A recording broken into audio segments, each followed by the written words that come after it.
Hello, this is Reverend Don Lewis coming to you from the beautiful multiverse, and more specifically from beautiful Danville, Illinois, homeland of the Corellian tradition, and this is Midday with Reverend Don. Welcome. And today on Midday with Reverend Don, we're going to be talking about the Tarot of Hekate. And as you know, if you follow Midday with Reverend Don, you can type your questions or comments into whatever platform you're watching on. They'll show up here in my chat room. And as we announced on Wednesday, after being unavailable for quite some time, the Tarot of Hekate is returning to publication, and you can pre-order a copy. And hello to Janet in the chat room. It's good to see you, Janet. You can pre-order a copy at CorellianPublishing.com under the Infinite Tarot button. And as soon as we reach 10 pre-orders, we will put the order into the publisher. We're currently at 5. So we're moving rather quickly. If you would be interested in getting a Tarot of Hekate in this order, make it within the next few days, and it will go in this very first order. Today, I was going to talk about the cosmology of the Tarot of Hekate Major Arcana. And it seems to me we were talking about that briefly, I think, yesterday. And I thought it would be an interesting subject to go over. And the idea in tarot, and in particular in the Tarot of Hekate, is that the major arcana deal with spiritual issues. And in the Tarot of Hekate, it deals with the nature of incarnation and existence specifically. And hello to Antonio in the chat room, and hello to Renee in the chat room. And in my lessons, I've talked about the idea of tarot as visual scripture, and that it explains the ideas of creation and incarnation and the cycle of reincarnation, etc., in visual terms. And that's what we're going to talk about today. And my intention, pardon my nose, is to go through, it's interesting. Yes, it's been so hot, and then last night it was down in the 60s.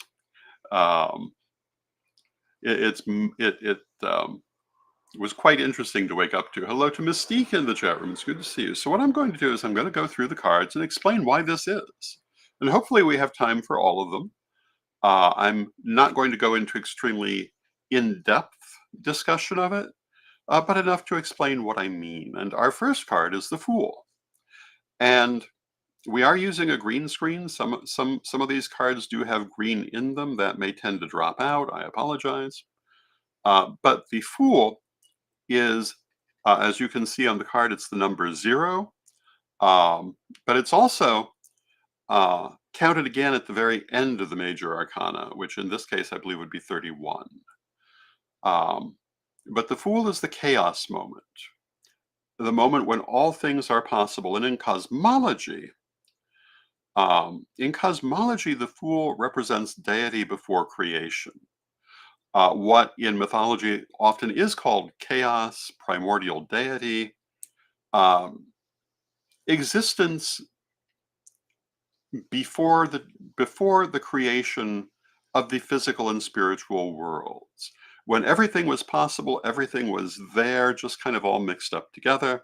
That's what the Fool represents. And of course, in reading, it represents that moment when you can create a new pattern and do whatever it is you desire. And Janet says, I'm glad to see it here before October. Once the pre-order is filled, will subsequent decks go out when ordered? Right now, I'm thinking that we will order them whenever we reach a certain number. So once this first pre-order is sent in, we'll start pre-ordering again. And that's because you get price breaks with a certain number per order.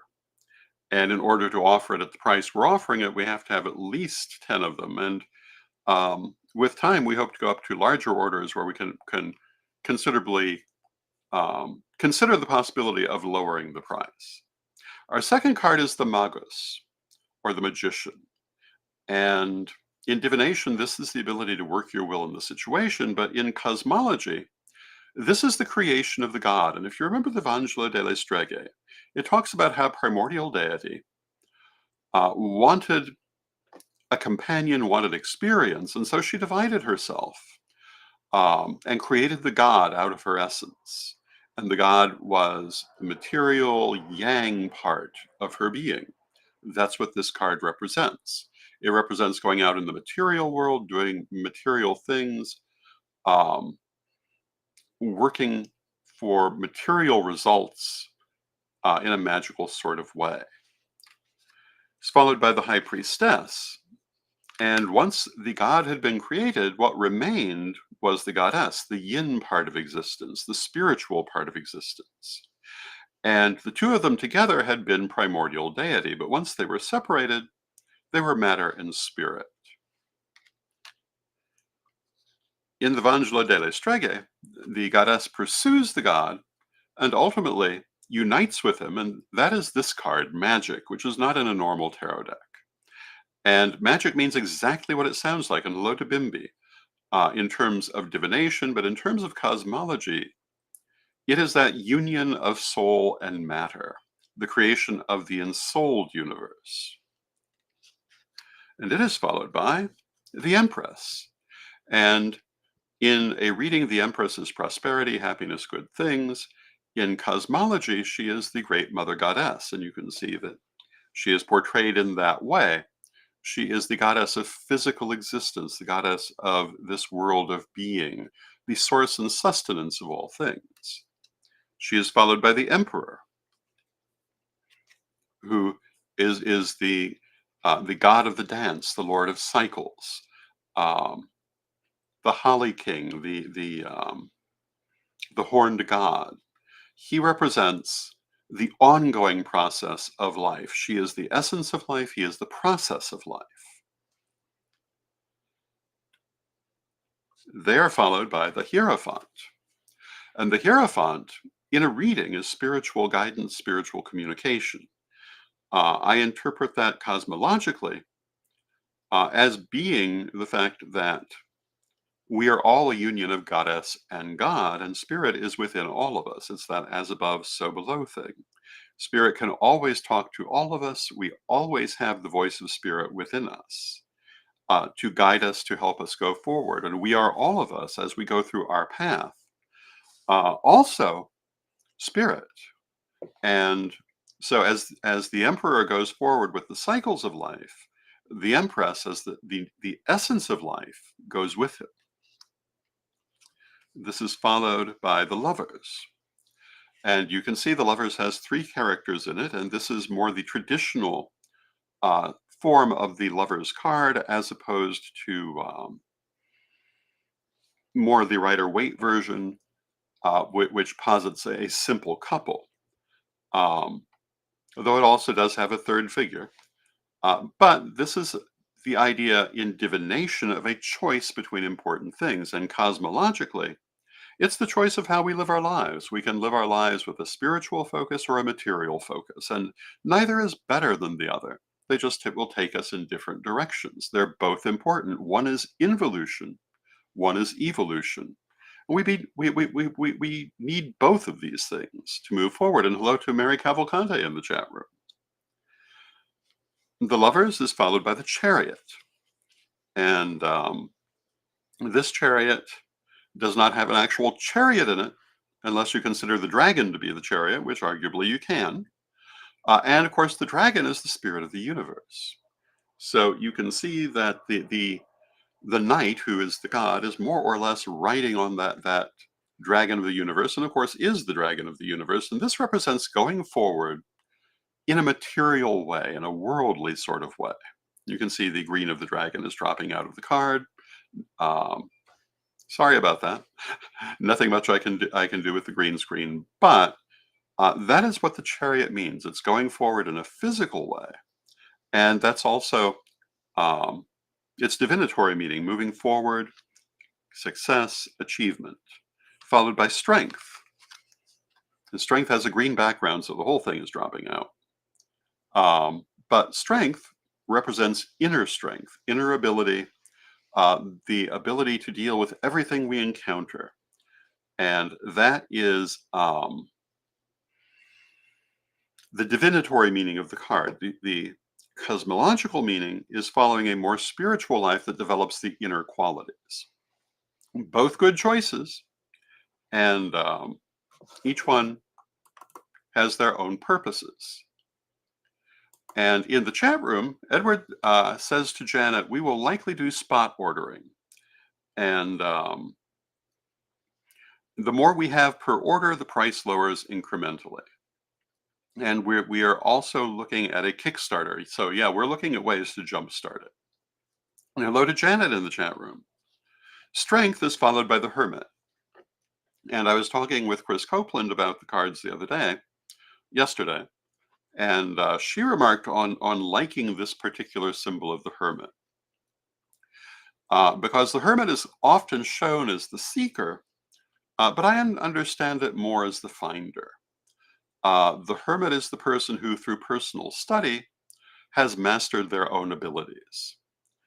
And that's how I take it in a reading. That's how I understand its divinatory meaning. You have the ability to draw upon your own powers to do what you need to do, to find the answers you need to find.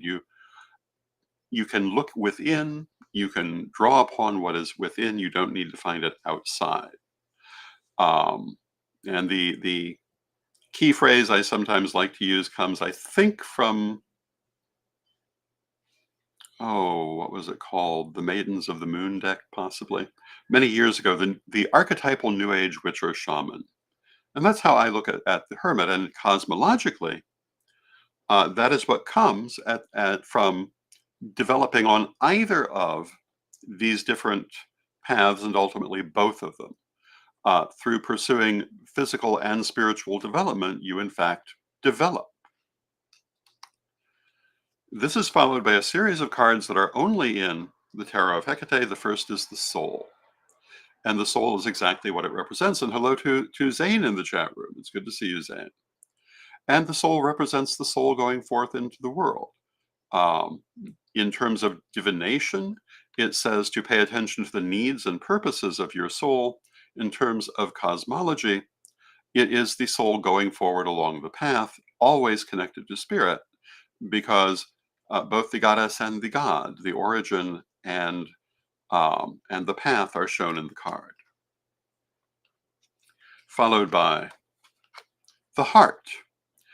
And the heart says that as we go forward along this path, we must pay attention to our heart. We must pay attention to our emotional reactions and how we deal with situations, how they affect us, and how in return we react to them. Emotions by nature are reactive, but they're important, and they are like the physical sensations of our body. They tell us what we need to know. If we're feeling emotional pain, there's something we need to fix. Just as if we're feeling physical pain, there's something with our body that we need to fix. So that is the heart. And of course, in divinatory meaning, it means listen to your heart.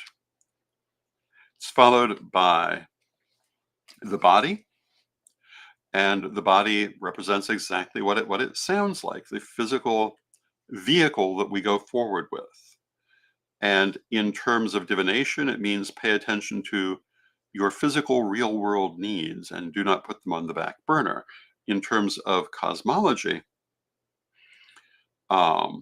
it says that this is a very important thing that we are doing. We are not here by accident, and we are moving forward through the medium of our body, which must be respected. This should be followed by the mind. I apparently did not successfully grab it out of the deck. I wonder if I can find it quickly. I'm going to think probably not. So we're just going to describe the mind, but the mind is what it sounds like. It says that, yes, we need the heart, which is our emotional reaction to things. Yes, we need the body, which is our physical sensations and our physical experiences. And we also need the mind, which is our understanding of what's happening. And it's very important that we have all three of these things working together if we wish to become that highly developed hermit. We have to draw upon our emotions, our physical experiences, and our mental understanding of them. This is followed by time. And time is just what it sounds like. Time is the way that we understand all of these experiences, the way that we order them. Time is an illusion. We talk about that extensively in the degree lessons, but it's an important one. And it's very important for us to have it to understand the things that we are in fact learning. And so it's a very important part of that incarnational journey. Uh, in divination, the time means to give the situation time, that time can make many changes in the situation. It's followed by past, which is reassessment. And the divinatory meaning is just that. Um, Aspects of your past may impact your present. You may want to assess your past for what is useful and not useful from it, etc. Cosmologically, it means that we carry forward um, the lessons that we learn through the things that we do. They become part of our soul and they remain part of our soul. Just because we go forward in the cycle of life and death does not mean we lose those things. They're always with us. It's followed by future. And in the future card, we can see the man flying through the air on his wings of waxen feathers. But the question, of course, is it Icarus or is it Daedalus? And it could be either. If you don't know that story, I'm sure you can easily Google it. But it worked out better for one of them than for the other. And the meaning of this card in divination really kind of is be practical in your plans for the future. Do not fly too close to the sun, uh, but rather plan your flight sensibly and it will go well. In terms of the story of incarnation, in terms of cosmology, um, the past card, again, is carrying forward all of those experiences, and the future card is going forward to have more of them, that the journey continues, and that because time is an illusion, the difference between these things is not always as it appears. Past and future work more together than we realize. And again, I'm going through these simply because we only have so much time and quite a few cards. It's followed by fortune. As a divinatory card, I take this as a gift from fate. Um, Cosmologically, it is fate.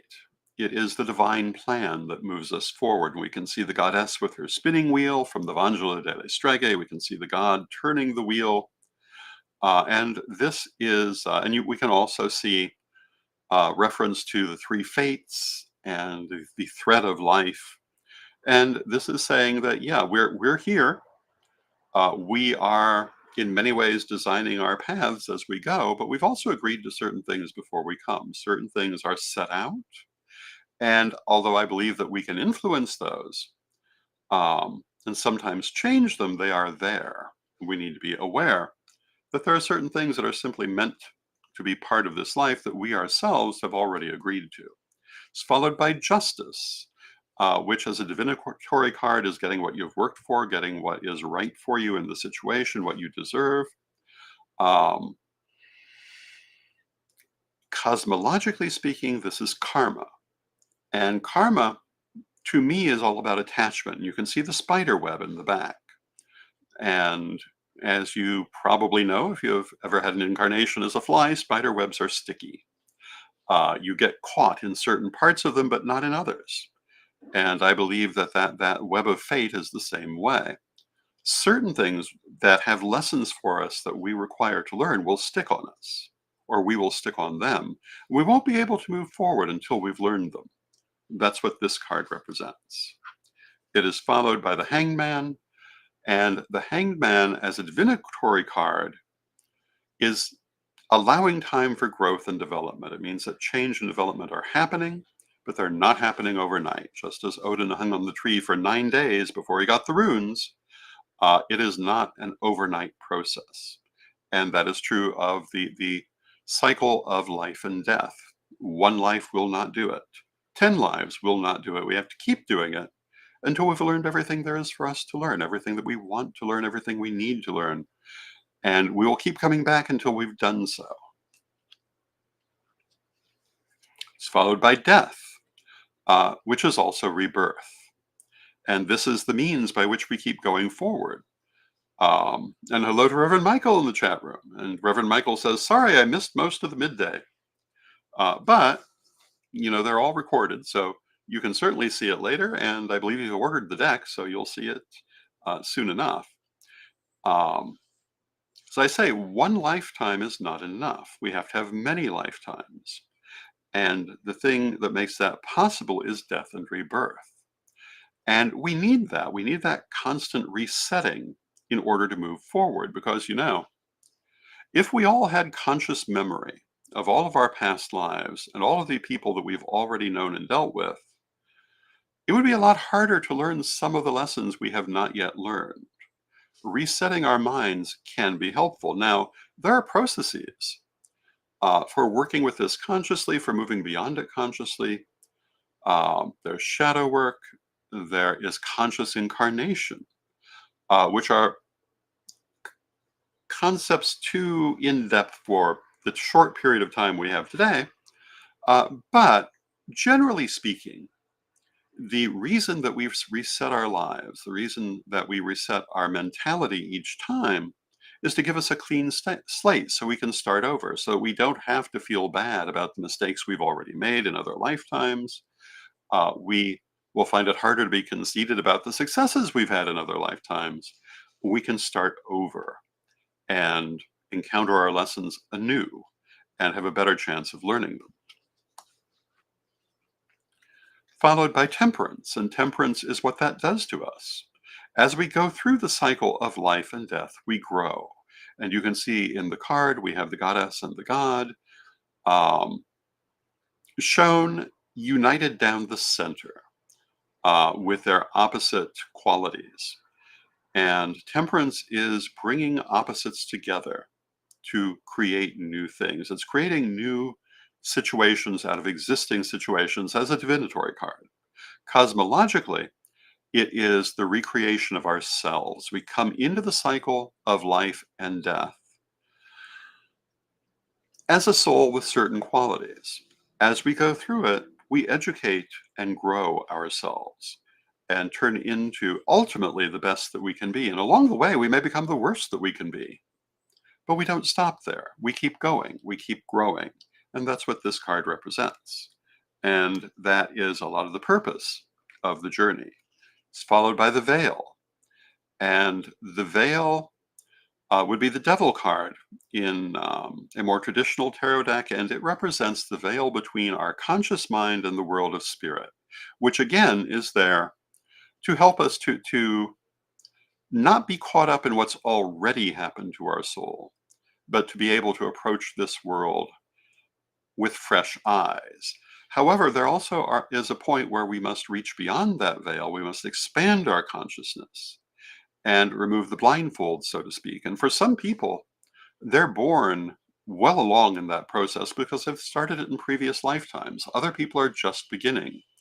But ultimately, as we go forward, we start to see beyond the veil. We penetrate the veil and we move forward.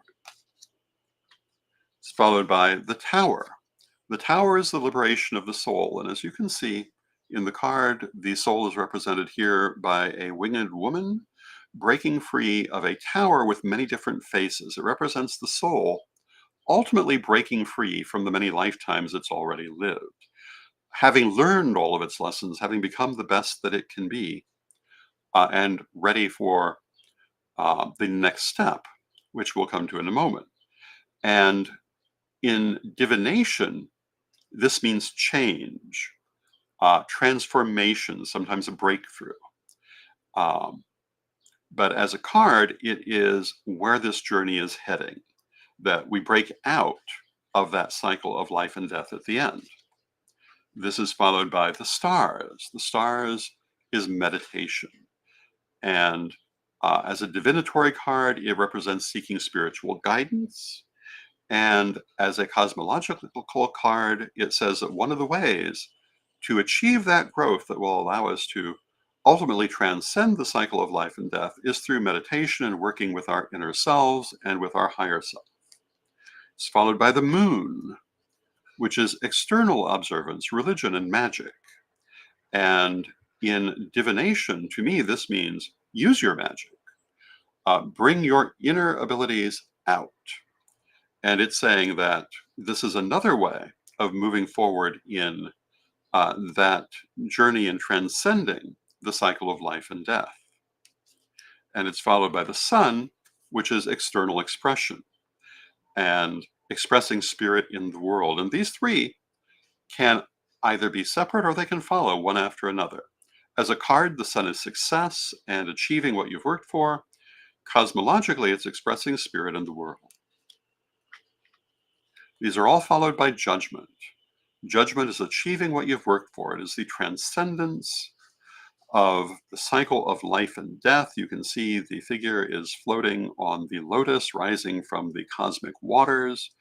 The taijutsu, the yin yang, is behind them. And it represents having achieved the goals of the cycle of life and death. And it's followed by the universe. And in this deck, the universe is a simple black card. It is reunion with deity, going back to where you began, but not in the same way, because you take back everything that you learned during the process. So it is not so much becoming one with deity as realizing you always were. And that is the whole cosmological meaning of the major arcana in the Tarot of Hekate, basically the same as the cosmological meaning in any major arcana, but it has a few idiosyncrasies of its own. So I hope you found that interesting. And if you're interested in gaining your own copy of the Tarot of Hekate, you can order it at CorellianPublishing.com under the Infinite Tarot button. And we are looking to put together our first 10 pre-orders. As soon as we've reached that number, we will send in the order. And then afterwards, we will proceed forward from there. But right now, we're working on those first 10 orders. And I hope that you enjoyed this program. Tonight, we have Tarot Thursday. I will be on tonight with Reverend Mary, so please join us for that. Tomorrow evening, we have the Pride Meditation with Reverend Brian Ellicott. Reverend Brian Ellicott Cook. I must correct myself. And I hope that you will join for that tomorrow evening. And I hope that you have a lovely rest of your day. And let us close with our prayer as we always do. Divine Mother Goddess, Divine Father God, beloved ancestors, we thank you for all that you do for us in our lives and for the wisdom that you bring to us. We thank you for the wisdom of the tarot and the many other forms of divination you set before us, the many other ways of better understanding spirit. We realize that spirit is revealed in everything in the physical world, and we hope to open our eyes ever wider to this reality. Beloved Spirit, beloved Mother Goddess, beloved Father God, beloved ancestors, we thank you with great love and knowing you are always with us. From respect, we thank you for your presence, and may you be blessed now and always. And I thank you for your presence. May you be blessed now and always. And I'll see you tomorrow.